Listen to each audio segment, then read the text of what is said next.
Hello दोस्तों, IAS Hindi notes YouTube channel एक बार फिर से आप सभी का स्वागत है। दोस्तों, आज हम सामान्य हिंदी से संबंधित एक और कक्षा लेकर आए हैं, जिसमें दोस्तों हम भाषा बोध से संबंधित कुछ महत्वपूर्ण प्रश्न और उसका डिटेल आंसर देखेंगे। तो चलिए दोस्तों स्टार्ट करते हैं। आज का हमारा पहला क्वेश्चन है दोस्तों, निम्न लक्षणों में से कौन सा लक्षण भाषा का नहीं है? आपके ऑप्शन है विविधता, ऑप्शन बी स्थिरता, ऑप्शन सी सृजनात्मक या ऑप्शन डी द्वैतता। दोस्तों, आप इसका जवाब हमें कमेंट बॉक्स में देते हुए जरूर जाइएगा। तो चलिए इसका सही जवाब जानते हैं। इसका जो सही जवाब है सो हो जाएगा ऑप्शन बी स्थिरता। तो दोस्तों, जो भाषा का लक्षण नहीं है वह है स्थिरता का। यदि दोस्तों हम बात करें भाषा के लक्षण या अभिलक्षण के, तो उसमें है दोस्तों मौखिक श्रव्य माध्यम, अंतर्विनिमयता, यादृच्छिकता, परंपरा, विवेकता, अभिरचना द्वित और विस्थापना। तो दोस्तों, ये है भाषा के कुछ लक्षण के बारे में महत्वपूर्ण जानकारी। आप इसे जरूर याद रखिएगा। चलिए हम आगे बढ़ते हैं। हमारा अगला क्वेश्चन है दोस्तों, रचना के अंतर्गत क्या आता है? आपके ऑप्शन अर्थ, अलंकार, भाषा, ऑप्शन बी भावार्थ, व्याख्या कारक, ऑप्शन सी अर्थ, भावार्थ, व्याख्या या ऑप्शन डी व्याख्या, संज्ञा, वर्ण। तो चलिए दोस्तों इसका सही जवाब जानते हैं। इसका जो सही जवाब है हो जाएगा ऑप्शन सी, अर्थात दोस्तों रचना के अंतर्गत अर्थ, भावार्थ और व्याख्या आता है। हमारा अगला क्वेश्चन है दोस्तों, देवनागरी लिपि में लिखी जाती है। आपके ऑप्शन है Angrezi, option B Punjabi, option C Hindi या ऑप्शन डी उर्दू। तो चलिए दोस्तों इसका सही जवाब जान लेते हैं। इसका सही जवाब है दोस्तों हो जाएगा ऑप्शन सी हिंदी। तो दोस्तों हिंदी को देवनागरी लिपि में लिखा जाता है। तो दोस्तों जो देवनागरी लिपि है, जिसमें अनेक भारतीय भाषा तथा कुछ विदेशी भाषाएं लिखी जाती है, जैसे दोस्तों संस्कृत, पाली, हिंदी, मराठी, सिंधी, बोडो, ये सभी दोस्तों देवनागरी लिपि में लिखी जाती है। हमारा अगला क्वेश्चन है दोस्तों, उच्चारण के गत त्रुटियों का कारण है। आपके ऑप्शन है वाग्य यंत्र के दोष, ऑप्शन बी क्षेत्रीय बोली का प्रभाव, ऑप्शन सी भाषा के महत्व को नहीं समझना या ऑप्शन डी उच्चारण स्थल का सही ज्ञान न होना। तो चलिए दोस्तों इसका सही जवाब जानते हैं। इसका जो सही जवाब हो जाएगा ऑप्शन डी, अर्थात दोस्तों उच्चारणगत त्रुटियों का जो कारण है वह है उच्चारण स्थल का सही ज्ञान न होना। हमारा अगला क्वेश्चन है दोस्तों, निम्नलिखित में से कौन सा आर्य भाषा समूह में नहीं माना जाता? आपके ऑप्शन है चीनी, option B Sanskrit, option C Latin या ऑप्शन डी फारसी। तो चलिए दोस्तों इसका सही जवाब जानते हैं। इसका सही जवाब हो जाएगा ऑप्शन ए, अर्थात दोस्तों जो चीनी है वो आर्य भाषा समूह में शामिल नहीं है। यदि दोस्तों हम बात करें आर्य भाषा परिवार में, भारत का सबसे बड़ा भाषी परिवार है, जिसमें दोस्तों संस्कृत, लैटिन, फारसी और हिंदी आदि भाषाएं शामिल है। हमारा अगला क्वेश्चन है दोस्तों, भाषा की प्रकृति के संबंध में निम्नलिखित में कौन सा कथन सही है?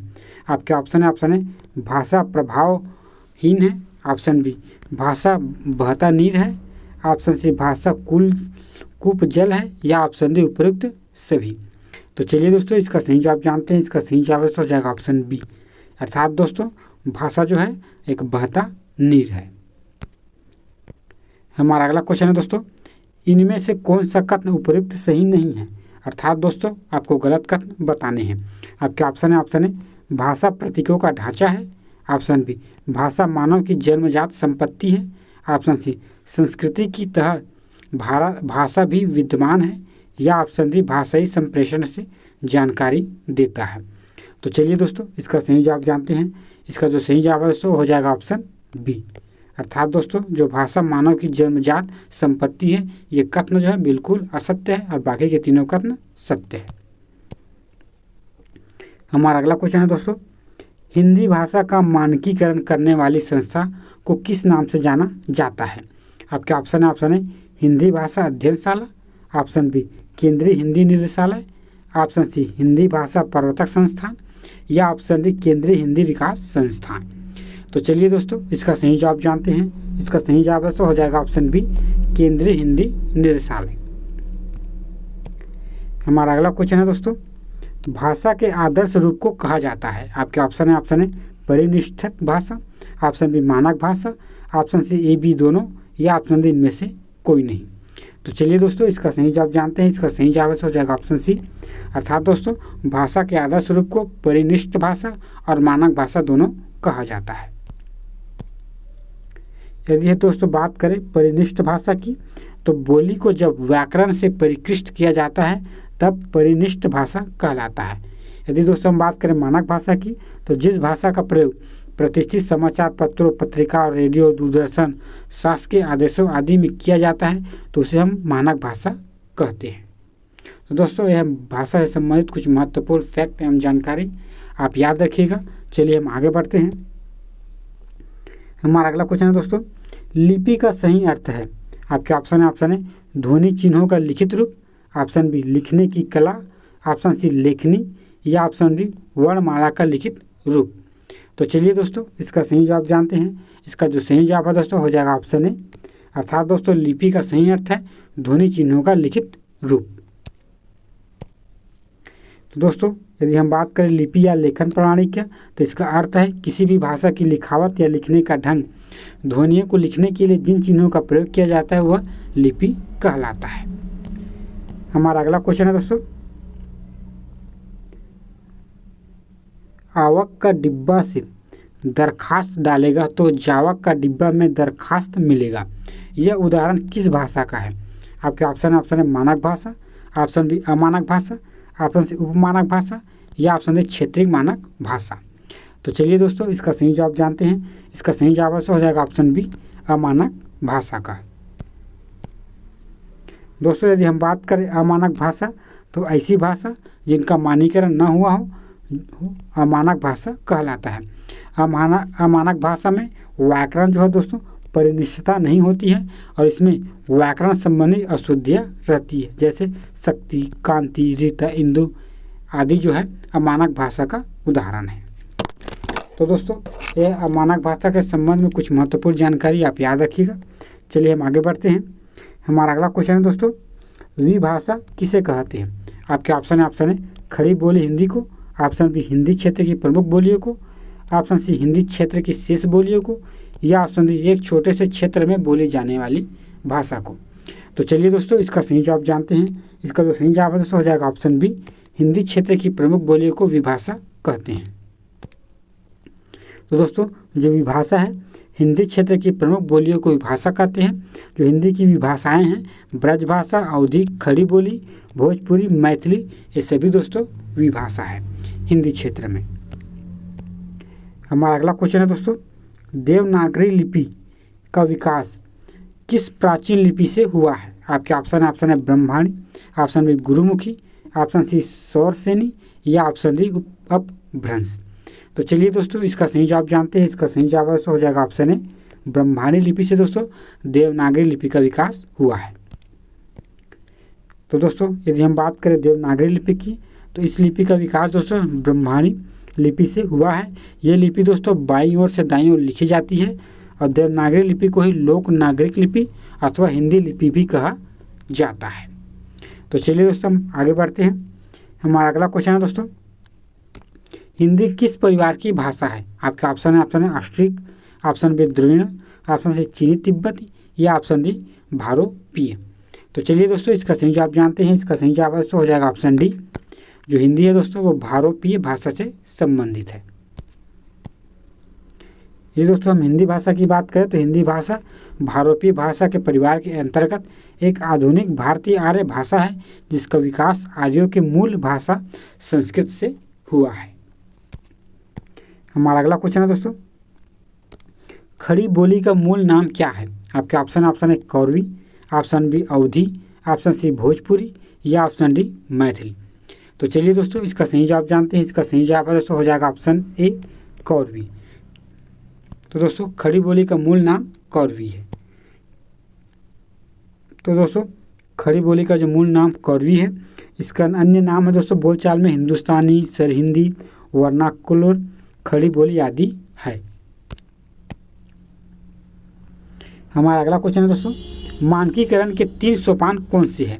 आपके ऑप्शन है बोली भाषा लिपि, ऑप्शन बी लिपि बोली भाषा, ऑप्शन सी बोली मानक भाषा, ऑप्शन सी बोली भाषा मानक भाषा।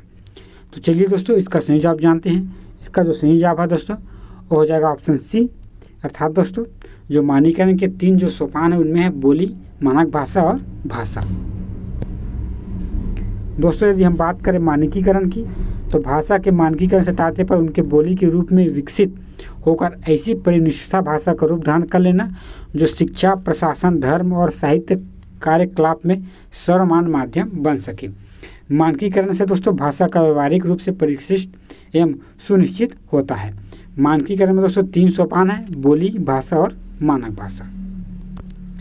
हमारा अगला क्वेश्चन है दोस्तों, गल्प शब्द हिंदी के किस भाषा से लिया गया है? आपके ऑप्शन है Marathi, option B Bangla, option C Gujarati, option D Punjabi. तो चलिए दोस्तों इसका सही जवाब जानते हैं। इसका सही जवाब दोस्तों हो जाएगा ऑप्शन बी बंगला। हमारा अगला क्वेश्चन है दोस्तों, भाषा की अच्छी कक्षा में क्या क्या होना चाहिए? पहला, भाषा की कक्षा पाठ पढ़कर उनके प्रश्न उत्तर तक सीमित हो। दूसरा, भाषा की कक्षा पाठ्य पुस्तक व प्रश्न उत्तर तक सीमित हो। तीसरा, भाषा की कक्षा को पाठ्य पुस्तक के अतिरिक्त आसपास की दुनिया उनके अनुभव से जोड़ा गया जाए। चौथा, भाषा कक्षा के विद्यार्थी को सोचने तथा अपनी सोच को व्यक्त करने, अपने शब्दों को अर्थ देने के मौके में उपलब्ध कराया जाए। आपके ऑप्शन है दोस्तों, ऑप्शन है 1 और 2, ऑप्शन बी 3, ऑप्शन सी 2, 3, 4 या ऑप्शन डी 3 और 4। तो चलिए दोस्तों इसका सही जवाब जानते हैं। इसका जो सही जवाब है दोस्तों वो हो जाएगा ऑप्शन डी। हमारा कथन 3 है, वो कथन 3 और 4 सही हैं दोस्तों, जो है भाषा की अच्छी कक्षा से संबंधित है। तो चलिए दोस्तों हम आगे बढ़ते हैं। हमारा अगला क्वेश्चन है दोस्तों,